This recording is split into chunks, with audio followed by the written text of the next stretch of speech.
हाँ जी 8th class ਆਪਾਂ ਪੰਜਾਬੀ ਦਾ chapter ਰੱਬ ਦੀ ਪੌੜੀ ਜੋ ਕਿ ਬਲਵੰਤ ਗਾਰਗੀ ਦਾ ਲਿਖਿਆ ਹੋਇਆ ਸਫ਼ਰਨਾਮਾ ਹੈ, ਜਿਹਦੇ ਵਿੱਚ ਨਿਊਯਾਰਕ ਤੇ ਐਮਪਾਇਰ ਸਟੇਟ ਬਿਲਡਿੰਗ ਜਾਣ ਦੀ ਤਿਆਰੀ ਕਰ ਰਹੇ ਆ ਰਾਲਫ ਦੇ ਨਾਲ। ਅੱਗੇ ਆਪਾਂ ਪੜ੍ਹਦੇ ਹਾਂ। ਰਾਲਫ ਨੇ ਟਿਕਟ ਖਰੀਦੇ। ਅਸੀਂ ਸਾਰੇ ਇੱਕ ਵੱਡੀ ਲਿਫਟ ਵਿੱਚ ਬੈਠ ਗਏ ਜੋ ਡਾਕ ਗੱਡੀ ਵਾਂਗ ਛੁੱਟੀ ਤੇ 80ਵੀਂ ਮੰਜ਼ਲ ਉੱਤੇ ਪਹੁੰਚ ਗਏ। ਇੱਥੇ 6 ਮੰਜ਼ਲਾਂ ਹੋਰ ਉੱਪਰ ਜਾ ਕੇ ਅਸੀਂ ਉੱਚੇ ਬੁਰਜ ਉੱਤੇ ਪੁੱਜ ਗਏ ਜਿੱਥੋਂ ਸਾਰਾ ਨਿਊਯਾਰਕ ਦਿਸਦਾ ਹੈ। ਖੂੰਜਿਆਂ ਵਿੱਚ ਦੂਰਬੀਨਾਂ ਲੱਗੀਆਂ ਹੋਈਆਂ ਹਨ ਜਿਨ੍ਹਾਂ ਵਿੱਚੋਂ ਦੀ 80 ਮੀਲ ਆਲੇ ਦੁਆਲੇ ਦਾ ਨਜ਼ਾਰਾ ਦਿਸਦਾ ਹੈ। ਹੇਠਾਂ ਮਨਹਟਨ ਦਾ ਟਾਪੂ ਦਿਖਾਈ ਦਿੰਦਾ ਹੈ ਜਿਸ ਵਿੱਚ ਡੱਬੀਆਂ ਵਰਗੇ ਘਰ ਹਨ। ਸੜਕਾਂ ਉੱਤੇ ਮੋਟਰਾਂ ਕੀੜੀਆਂ ਵਾਂਗ ਤੁਰਦੀਆਂ ਫਿਰਦੀਆਂ ਹਨ। ਹਡਸਨ ਦਰਿਆ ਅਤੇ ਪੂਰਬੀ ਦਰਿਆ ਦੇ ਗੰਧਲੇ ਸਲੇਟੀ ਪਾਣੀਆਂ ਨੇ ਟਾਪੂ ਨੂੰ ਵਗਲਿਆ ਹੋਇਆ ਹੈ, ਜਿਨ੍ਹਾਂ ਵਿੱਚ ਕਿਸ਼ਤੀਆਂ ਤੇ ਜਹਾਜ਼ ਖੜੇ ਰਹਿੰਦੇ ਹਨ। ਨਾਲ ਲੱਗਦੀ ਰਿਆਸਤ ਨਿਊ ਜਰਸੀ, ਉਸ ਤੋਂ ਪਰੇ ਫੈਕਟਰੀਆਂ, ਉਸ ਤੋਂ ਪਰੇ ਖੇਤ ਅਤੇ ਉਸ ਤੋਂ ਪਰੇ ਦੂਜੇ ਸ਼ਹਿਰ ਨਜ਼ਰ ਆਉਂਦੇ ਹਨ। ਇੱਥੇ ਪੁੱਜ ਕੇ ਹਵਾ ਦਾ ਦਬਾਅ ਬਦਲ ਜਾਂਦਾ ਹੈ। ਤਾਪਮਾਨ ਵਿੱਚ ਵਧੇਰੇ ਠੰਡ ਉਤਰ ਆਉਂਦੀ ਹੈ। ਇਸ ਤੋਂ ਉੱਪਰ 16 ਮੰਜ਼ਲਾਂ ਹੋਰ ਚੜ੍ਹ ਕੇ ਅਸੀਂ ਇਸ ਦੇ ਸਿਖਰ ਉੱਤੇ ਪੁੱਜ ਗਏ। ਧਰਤੀ ਤੋਂ 1250 ਫੁੱਟ ਉੱਚਾ ਇਸ ਉੱਤੇ ਹੋਰ ਉੱਚੀ ਬੁਰਜੀ ਹੈ ਜਿਸ ਦੀ ਨੋਕ 1472 ਫੁੱਟ ਤੀਕ ਪੁੱਜਦੀ ਹੈ। ਕੁਤਬ ਦੀ ਲਾਟ ਤੋਂ ਚੌਗੁਣੀ ਉੱਚੀ 102ਵੀਂ ਮੰਜ਼ਲ ਦੇ ਜੰਗਲੇ ਵਿੱਚ ਖੜੋ ਕੇ ਦੂਰਬੀਨ ਨਾਲ ਅਸੀਂ ਵਿਸ਼ਾਲ ਧਰਤੀ ਤੇ ਇਸ ਦੇ ਬਦਲਦੇ ਰੰਗ ਰੂਪ ਤੱਕ ਰਹੇ ਸਾਂ। ਇੱਥੋਂ 80 ਮੀਲ ਦੂਰ ਤੱਕ ਦੀ ਚੀਜ਼ ਨਜ਼ਰ ਆਉਂਦੀ ਹੈ।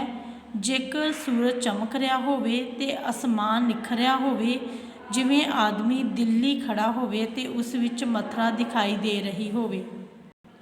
ਇੱਥੇ ਖੜੇ ਅਸੀਂ ਹਡਸਨ ਦਰਿਆ ਦੇ ਨਿੱਕੇ ਜਿਹੇ ਟਾਪੂ ਵਿੱਚੋਂ ਉੱਭਰੀ ਹੋਈ ਆਜ਼ਾਦੀ ਦੀ ਦੇਵੀ ਦੀ ਮੂਰਤੀ ਵੀ ਤੱਕੀ।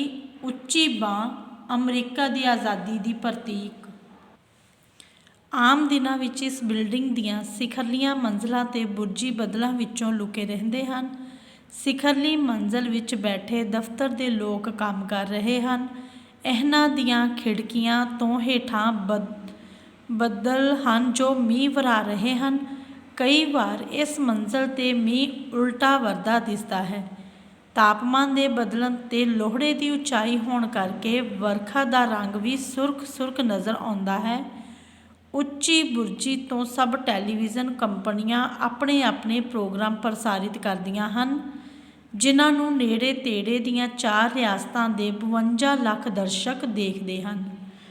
ਇਸ ਇਮਾਰਤ ਨੂੰ ਦੁਨੀਆ ਦਾ 8ਵਾਂ ਅਜੂਬਾ ਕਿਹਾ ਜਾਂਦਾ ਹੈ।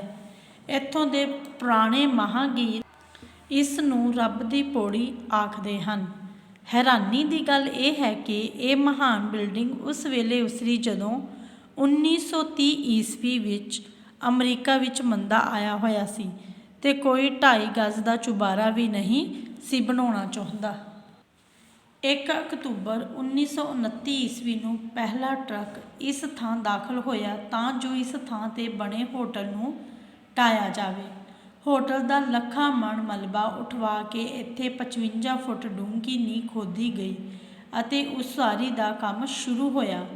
ਪੌਣੇ 2 ਸਾਲ ਦੇ ਅੰਦਰ ਅੰਦਰ ਇਹ ਵਚਿੱਤਰ ਮਹਿਲ ਤਿਆਰ ਹੋ ਗਿਆ। ਇਸ ਦੇ ਉਸਰਨ ਦੀ ਰਫ਼ਤਾਰ ਨੇ ਪੁਰਾਣੇ ਸਭ ਰਿਕਾਰਡ ਤੋੜ ਦਿੱਤੇ।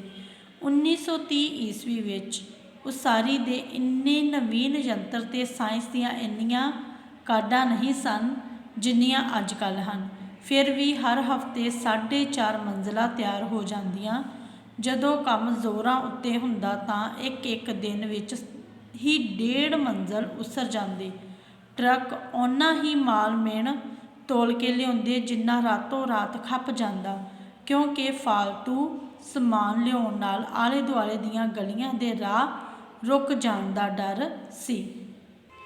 ਜਦੋਂ ਇਹ ਇਨਸਾਨੀ ਕਾਰੀਗਰੀ ਦਾ ਸ਼ਾਹਕਾਰ ਤਿਆਰ ਹੋਇਆ ਤਾਂ ਕਈ ਸਾਲ ਤੀਕ ਇਸ ਦੇ ਹਜ਼ਾਰਾਂ ਕਮਰੇ ਖਾਲੀ ਪਏ ਰਹੇ।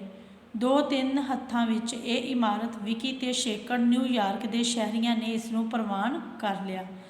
ਇਸ ਵਿੱਚ ਸੈਂਕੜੇ ਦਫ਼ਤਰ ਹਨ ਜਿਨ੍ਹਾਂ ਵਿੱਚ ਹਜ਼ਾਰਾਂ ਆਦਮੀ ਕੰਮ ਕਰਦੇ ਹਨ। ਇਸ ਦੇ ਬਣਾਉਣ ਵਿੱਚ 60,000 ਟਨ ਫੌਲਾਦ ਖਰਚ ਹੋਇਆ। 8.5 ਮੀਲ ਲੰਮੀਆਂ ਪਾਣੀ ਦੀਆਂ ਨਾਲਾਂ ਤੇ 3500 ਮੀਲ ਲੰਮੀ ਟੈਲੀਫੋਨ ਤੇ ਟੈਲੀਗ੍ਰਾਮ ਦੀਆਂ ਤਾਰਾਂ ਵਰਤੀਆਂ ਗਈਆਂ ਹਨ। 74 ਲਿਫਟਾਂ ਹਨ। 2 ਲੱਖ ਕਿਲੋਵਾਟ ਬਿਜਲੀ ਹਰ ਮਹੀਨੇ ਖਰਚ ਹੁੰਦੀ ਹੈ। ਇਸ ਦੀਆਂ 6,500 ਖਿੜਕੀਆਂ ਨੂੰ ਮਜ਼ਦੂਰ ਦਿਨ ਰਾਤ ਸਾਫ਼ ਕਰਦੇ ਰਹਿੰਦੇ ਹਨ ਅਤੇ ਇੱਕ ਖਿੜਕੀ ਦੀ ਵਾਰੀ 15 ਦਿਨ ਪਿੱਛੋਂ ਆਉਂਦੀ ਹੈ।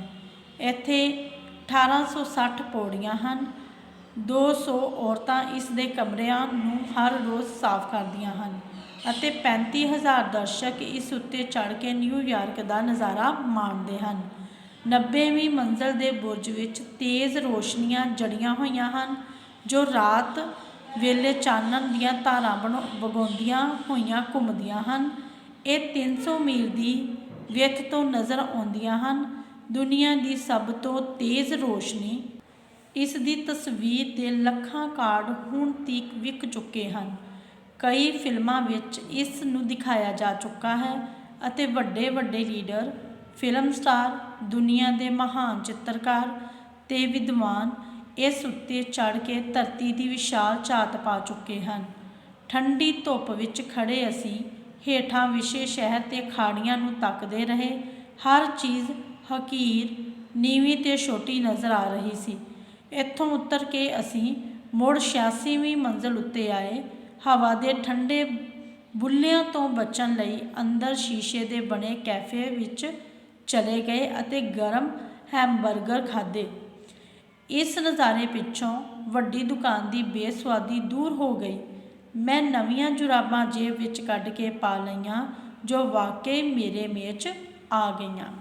ਹਾਂਜੀ ਬੇਟਾ, ਇਹ ਸੀਗਾ ਆਪਣਾ ਬਲਵੰਤ ਗਾਰਗੀ ਦਾ ਸਫ਼ਰਨਾਮਾ ਰੱਬ ਦੀ ਪੌੜੀ।